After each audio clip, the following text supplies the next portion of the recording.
Olá, meus amados, mais uma vez aqui reunidos em nome de Jesus para falarmos da palavra de Deus, para enriquecer nosso espírito com as santas palavras do Senhor Jesus, com o amor de Deus, que o amor de Deus possa preencher todo o vazio de nosso coração, tirar todas as angústias que vêm a nós, que nós possamos nos fortalecer no Espírito de Deus e aprender cada lição que o Senhor vem nos ensinar. Que cada prova e cada dor de nossas vidas seja um ensinamento e que nós possamos compreender cada ensinamento que Deus nos traz. Precisamos ouvir a palavra do Senhor e poder compreender o que Deus quer nos falar. Ouvir a voz do Senhor em cada dor, em cada dia de luto, em cada dia de tristeza, em cada dia de luta. Nós possamos compreender o porquê que as provações estão vindo e o que Deus quer nos falar. Sempre é preciso que a gente pergunte: o que essa luta quer me trazer? O que essa luta quer me dizer? O que Deus quer falar comigo? O que Deus quer transformar na minha vida através dessa luta? Porque nós somos pecadores e há sempre algo para ser transformado em nossas vidas. A palavra de Deus diz que aquele que diz que não tem pecado é um mentiroso. E o pai da mentira é o diabo, assim diz a palavra do Senhor. Então, aquele que diz que não tem pecado, mente, porque nós somos pecadores. Enquanto estivermos em cima dessa terra, estamos sujeitos ao pecado porque a nossa carne é fraca. E quando a gente não peca de um jeito, a gente peca de outro. E o inimigo sempre inventa coisas para nos atormentar, sempre vem um fuxico, sempre vem uma intriga, você está dentro de casa, aparece uma contenda com o marido, aparece uma coisa com o filho, E é preciso que nós estejamos fortes no espírito para enxergar o que há de espiritual nisso e superar, aprender a perdoar e relevar as fraquezas do nosso próximo, saber conviver com as pessoas e lembrar sempre que nós somos sujeitos ao pecado também, que nós temos os nossos defeitos. Como Jesus falou, por que você fica querendo tirar o cisco no olho do seu irmão? Primeiro tira a trave que tem no seu. Então, às vezes, no olho do irmão tem só um cisquinho e na nossa tem uma trave. Às vezes tem um erro muito maior em nossa vida que é preciso ser consertado.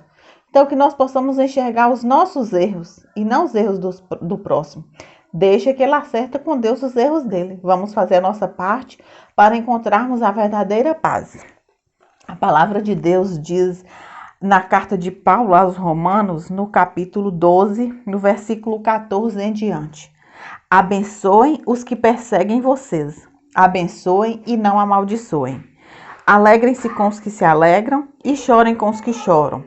Tenham os mesmos sentimentos uns pelos outros, sem pretensão de grandeza, mas fazendo caminho com os oprimidos. Não se considerem sábios a si mesmos. Não retribuam a ninguém o mal com o mal. Procurem o que é nobre diante de todos. Se possível, no que depende de vocês, vivam em paz com todos. Não se vinguem, caríssimos, não se vinguem, mas deem lugar à ira de Deus. Pois está escrito: a mim pertence a vingança. Eu é que retribuirei, diz o Senhor. Ao contrário, se o seu inimigo tiver fome, dê-lhe de comer. Se tiver sede, dê-lhe de beber. Agindo assim, você estará acumulando brasas sobre a cabeça dele. Não se deixem vencer pelo mal, mas vençam o mal com o bem. Então, antigamente era olho por olho e dente por dente. Mas depois que Jesus veio, Jesus trouxe o amor. E como eu estava falando ontem, seguir Jesus é amar como Jesus amou, é perdoar, é relevar as fraquezas do próximo.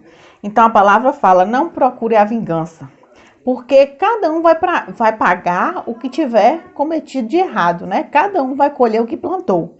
E a nossa parte é fazer o bem, para que nós possamos encontrar a verdadeira paz. Então, a palavra pede para vivermos em paz uns com os outros. E sempre perdoar, sempre amar, não nos sentir melhor que ninguém, ser humilde. Jesus falou que aquele que é maior no reino dos céus é aquele que serve. Muitas vezes na minha vida eu falo: meu Deus, eu vivo mais para agradar os outros do que a mim mesma. Depois Jesus fala ao meu coração: o maior no reino dos céus é aquele que serve. Então eu dou glória a Deus pela minha vida, pelas minhas provações, pelas minhas lutas. E por tudo que eu tenho feito, cuidar das pessoas, por ter a oportunidade de tê-las perto de mim para cuidar delas, né? Porque o importante é a gente fazer o bem enquanto a vida, né? Cuidar de nossos pais, dos nossos filhos, dos nossos irmãos, de quem precisa da gente, de um vizinho, enquanto tem vida. Depois que morre, não adianta levar flor, não adianta ir lá lavar o sepulcro, não adianta ir limpar, não adianta levar flor, porque depois que morre a pessoa não vê mais nada. Então não adianta encher de vela, de flores o caixão, coroas lindas, faixas, não adianta porque a pessoa não está vendo. Então, o que a gente tem que fazer enquanto a pessoa está viva, enquanto a gente tem a oportunidade de fazer o bem, né? E depois, tudo que a gente plantar de bom, tenha certeza que vai voltar para nós, né? Então, assim, quando meu pai faleceu mesmo, às vezes eu chorava, até hoje às vezes eu choro, me dá uma saudade, mas Deus sempre me confortou e sempre me falou, não adianta chorar mais, já partiu.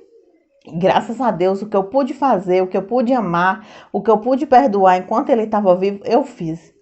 Graças a Deus. Então, meu coração ficou em paz e a consciência limpa, né? Eu acho que é por isso também que eu me sinto tão confortada, porque minha consciência ficou limpa diante dele.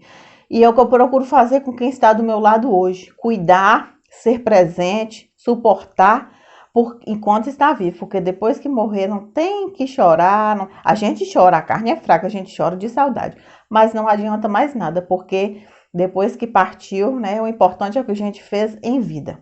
Então que Jesus possa nos abençoar, nos ensinar a amar do jeito que Jesus quer, a viver esse amor que Jesus quer. Entrega todo mundo nas mãos de Deus, entrega suas lutas nas mãos do Senhor, que Deus vai dar a vitória em nome de Jesus. Fique em paz e que Jesus abençoe a todos.